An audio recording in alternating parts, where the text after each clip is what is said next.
You wake up feeling heavy, but nothing's wrong. There's no fight, no heartbreak, no reason, and still, your chest aches like you lost something you can't name. You tell yourself it's stress, maybe you just didn't sleep well, but deep down, it doesn't feel random, it feels familiar, like a fog that comes and goes without warning. Some call it burnout, others depression, but Carl Jung said what you ignore in the unconscious doesn't stay quiet, it whispers, it waits. It presses on your soul, not through panic, but through silence. Not through pain, but through numbness. So maybe, just maybe, this weight isn't a weakness. It's the soul asking to be heard. You've slept enough. Nothing's wrong on the surface. But something inside feels off, like an invisible weight following you through the day. It's not panic, not sadness, not stress you can trace. It's quieter than that. And that's what makes it harder to name. You keep going, checking your to-do list, talking to people, maybe even laughing, but underneath, there's a strange dullness. Like you're moving through fog. You're there, but not really present. You're functioning, but not really living. Carl Jung once said, what you resist not only persists, but will grow in size. The heaviness you feel might not be from outside at all. It could be your own soul, holding the pieces you've ignored for too long. Not because you're weak, but because you've been strong for so long. You forgot how to feel. You start to notice music doesn't touch you like it used to. Sunlight feels cold, and conversations feel distant. Your body is present, but your emotions are elsewhere. That's not depression. That's a signal, a threshold, a moment of return. And if you listen, really listen, the weight becomes a compass, not a burden, but a map. The weight you wake up with didn't begin this morning. Your body remembers what your mind cannot bear. It holds on to every unspoken fear. Every time you swallowed your pain, every night you pretended you were okay just to get through the day. This heaviness you feel, it's not sudden, it's stored. Somewhere deep beneath the surface, in places you were never allowed to look. Maybe you never had the language for your pain, or maybe you were taught to survive by not feeling at all. So your mind did what it thought was best. It buried it, far from your awareness. But the body never forgets. Carl Jung said the unconscious will always find a way to speak, and when the soul is silenced, the body becomes its mouthpiece. So what shows up as fatigue might be grief, what looks like disconnection might be emotional protection, and what feels like emptiness might just be everything you've locked away, waiting for permission to be felt. But here's where people get it wrong. They call it depression because they need a label for what they can't name. They see your silence and think you've given up. They see your slow steps and assume you've stopped caring, but what they don't see is the war beneath the surface, the quiet battle between the soul and the self, between who you became to survive and what still aches to be felt. You're not always sad. You're just heavy, not always lost, just exhausted from carrying emotions that were never allowed to move. People say you need fixing, but maybe what you need is space, not solutions, not prescriptions, but a safe place to unravel without being told to bounce back. Carl Jung understood this deeply. He said, loneliness does not come from having no people around, but from being unable to communicate the things that seem important. And that's exactly it. This kind of heaviness comes from living in a world where your truth doesn't have language, where your hurt is too complex for small talk, too sacred to be dissected. So you nod, you smile. You say I'm just tired because it's easier than saying I'm unraveling, easier than explaining how your soul is aching in ways no one ever taught you to speak. And slowly, this weight becomes your second skin, not because you're broken, but because no one ever looked closely enough to say, I see it too. This pain did not start with you. You weren't born feeling heavy. You became heavy from years of carrying what no one helped you hold. The shame you absorbed wasn't yours.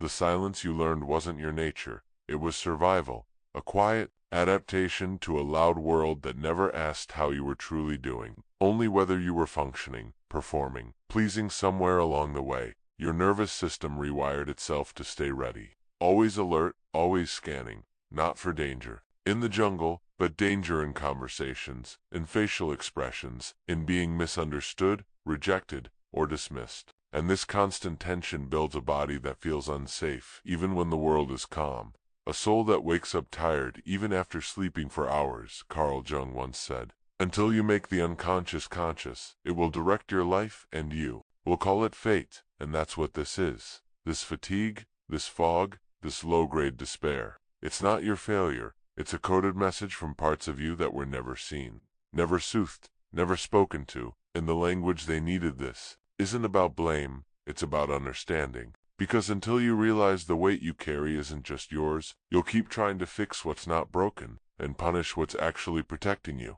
You'll keep thinking something's wrong with you, when in truth, your heaviness is a response to a world that didn't know how to hold you. Healing starts as a whisper, not a scream. There will come a moment when the heaviness doesn't just suffocate, but begins to ache with clarity, when the numbness starts to crack and what seeps out isn't chaos but memory, subtle, specific, sobering, like the sound of your own breath when the world goes silent. And that's when you'll realize you're not breaking down. You're breaking open. You might cry without knowing why, feel grief that has no story, tremble as if waking from a lifetime of sleep. But don't rush to label this as weak or wrong. This is what Carl Jung meant when he said, "There is no coming to consciousness without pain, because to feel again, you must first be willing to face what you were forced to abandon, your own truth." The first signs of awakening are gentle, not dramatic. They appear in the small refusals, not answering texts right away, stepping away from a crowded room, letting yourself breathe slower, deeper, noticing the sky again. And in these quiet moments, something shifts, something softens, and your body, long conditioned to brace, begins to trust again. You'll find yourself remembering the parts of you that used to laugh freely, dream vividly, rest without guilt. And as those pieces return, not all at once, but faithfully, it becomes clear you were never meant to live disconnected. Your soul was never asking for perfection, only presence. And in that sacred return to feeling, you reclaim not just emotion, but self. The goal was never to stay guarded, but to open wisely. After surviving long enough in emotional survival mode, you forget there's a difference between being safe and being shut down. You learn to confuse peace with silence, connection with performance, and kindness with compliance. And so when you start to feel again, when you begin to open, it's terrifying, not because it's wrong, but because you've been taught to fear what you cannot control of, spent years protecting the wounded child inside you from judgment, disappointment, abandonment, and now that child wants to speak, to reach, to breathe.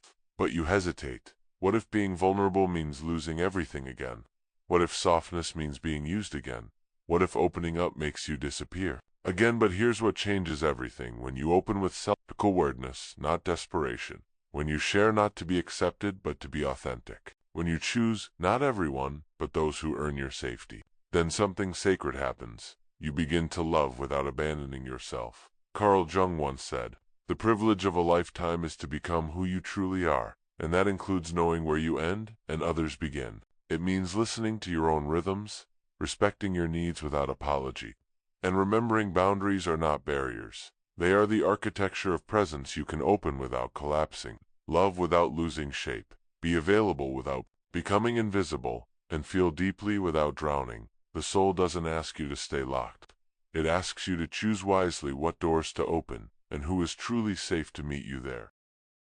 The part of you that still waits, still watches, still hurts. There's a part of you that never stopped waiting. A younger you who still looks out the window of your soul, wondering when someone will come back, when the silence will be filled, when the ache will finally make sense. And even now, as you go about your adult life, as you work, perform, cope, that part still exists. It shows up in quiet moments, in random grief, in sudden withdrawals, and in the way you crave what you never received. This isn't regression, it's remembrance. And it's not weakness. It's the soul's way of asking you to stop abandoning yourself the way others once did. Because the deepest wound wasn't what they did to you, it was what you started doing to yourself in their absence. Silencing your needs, shaming your feelings, cutting off your longing. Carl Jung said, "In each of us there is another whom we do not know." And that unknown part often holds the key to our healing. Not because it's broken, but because it remembers what was real. It remembers the hope you buried, the tears you weren't allowed to cry,